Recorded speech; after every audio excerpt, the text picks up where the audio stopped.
What's up guys, I'm Dave Klein, aka Dave Control, and welcome to another edition of 10 Things You Didn't Know, Mixtape Volume 5.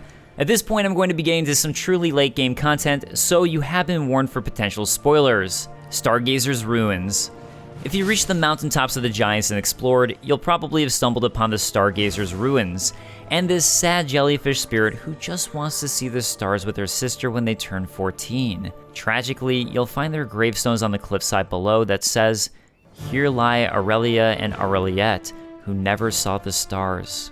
Prepare to cry, am I right guys? So here's the thing, this is actually a clue to help you solve the puzzle as to how to enter the cellar within these ruins. If you talk to Roderica at the very beginning of the game multiple times before entering Stormveil Castle and moving forwards her questline, she should have gifted you the spirit jellyfish ashes.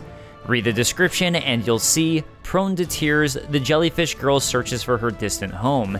It seems her name is Aurelia. So this is the other jellyfish spirit, Aureliette's sister. All you need to do is summon your spirit jellyfish, Aurelia, and you'll reunite the tragic sisters as well as unlocking the cellar.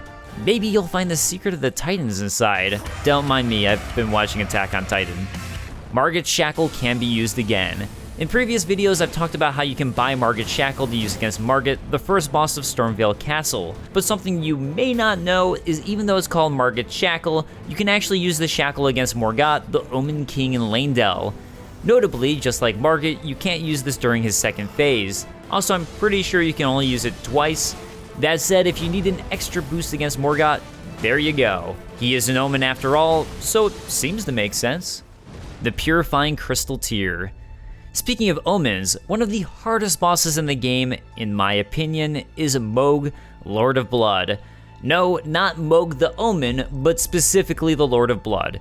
You know, that guy you keep hearing about who all of the bloody fingers follow? Well, there's a pretty good way to mitigate his difficulty. One of his major moves against you is cursing you multiple times, then stealing your lifeblood as he powers up. This will greatly increase his health for his much more challenging second phase. But you can stop this entirely with the Flask of Wondrous Physic.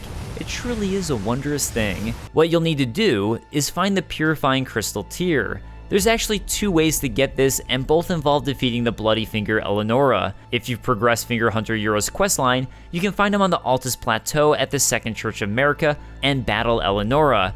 Alternatively, you can be invaded by Eleonora near the Second Church of America even without progressing his questline.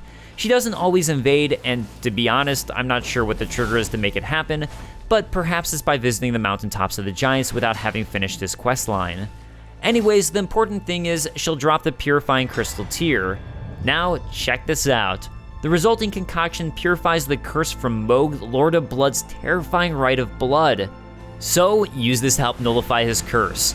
Granted, I killed Mohg without using this, so I don't have footage of it, but I was definitely kicking myself later on when I was rereading item descriptions. Always read item descriptions! They actually matter in this game. The other Mohg strategy. And speaking of Mohg, Lord of Blood, there's actually not one, but two ways to help mitigate the difficulty of this fight. I'm talking about shackles. Although this time, we're not going to be using Margit Shackle, but rather finding a Mohg Shackle. Mohg Shackle can be found in the subterranean shunning grounds. This area is located underneath Leyndell capital city and can be found by going through the well located here on a map. To find this one, you're going to have to enter the room with all the pipes going across. If you enter via the shortcut near the underground roadside Site of Grace, you'll be at the right area to drop down. Now follow the drop down path I show you in order to reach the bottom. You'll be able to find Mohg Shackle here at the bottom of the path. Similar to Margit Shackle, you can use this shackle on two bosses. You can use it for Mohg the Omen within the subterranean shunning grounds, and you can use it on Mohg, Lord of Blood. You can use this twice during his first phase, making it far simpler.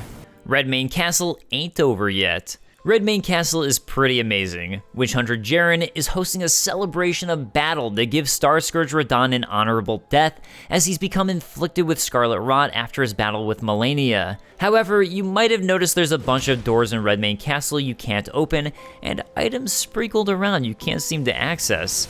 Well, once you defeat Starscourge Radahn, head back to Redmane Castle, and you'll notice the Festival of War is now over. Head into the back room you used to access Starscourge Radahn, and you'll find Witch Hunter Jaren. Talk to him and exhaust his dialogue. Doing so will turn Redmane Castle into a normal dungeon and make all of the various doors now accessible for opening. There's even a brand new boss in this area. Defeat this boss and you'll get the Ruins Greatsword, which is not only needed for an achievement as it's a legendary armament, but also one of the best colossal swords as you can get it to have S tier strength scaling. Distinguishing Mausoleums. The mausoleums you can find throughout the lands between are pretty important as you can use them to duplicate your boss remembrances and thereby get more than one of the boss items. However, there are more boss remembrances than mausoleums, so you'll still want to be careful about which remembrances you choose to duplicate. I duplicated my Godric remembrance early on to test this mechanic, and now I regret it. You may have noticed that not every mausoleum can seem to duplicate every remembrance you have, and there's actually a way to tell which will duplicate what. Some mausoleums have bells on them and some of them don't.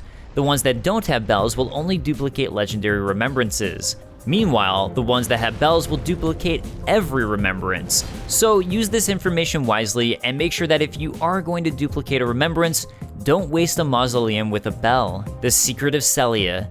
Sellia, town of sorcery, has a well-hidden secret within it. It's one that you'll be able to buy a hint about from a merchant, which basically tells you to look at a cliff by the graveyard. However, you won't see anything by doing this. The reason being, there's an illusory wall in the graveyard behind Sellia, town of sorcery. From the Church of Plague, located here on a map, head up northeast where you'll find a distinct sorcerer near a tombstone. Behind him and the tombstone, strike the wall and you'll discover it was an illusory wall the whole time. The location of this illusory wall can be found here on a map. Behind is Sellia Hideaway. This location is vital to Sorceress Selden's questline, so definitely keep it in mind. 2 Mohgwyn Palace entrances. I've talked a lot about Mohg Lord of Blood in this episode, but did you know that there are actually 2 ways to access Mohgwyn's palace and the way to take on Mohg Lord of Blood? The first of these is by following Vare's questline. I outlined this in an earlier episode, but to state it real quick, once you find him in the Rose Church, he'll give you festering bloody fingers. Invade 3 people and return to him. Finish his questline and he'll gift you the Lord of Blood's Exaltation. If you use this item, you'll be warped right to Mohgwyn Palace and conveniently, right next to its map fragment. If you don't want to invade people, have poor internet, or don't want to pay to be able to play online, there is another way to access this. It's located in the mountaintops of the Giants. After you access the Grand Lift of Rold and find the secret route to the Halig Tree, you'll be able to access the lower portion of the mountaintops. Now, go to this spot on the map on the western side of the mountaintops. You'll be able to find a warp here that will take you right to Mohgwyn Palace, the Hermit Village. For whatever reason, on my first playthrough, I missed the Hermit Village.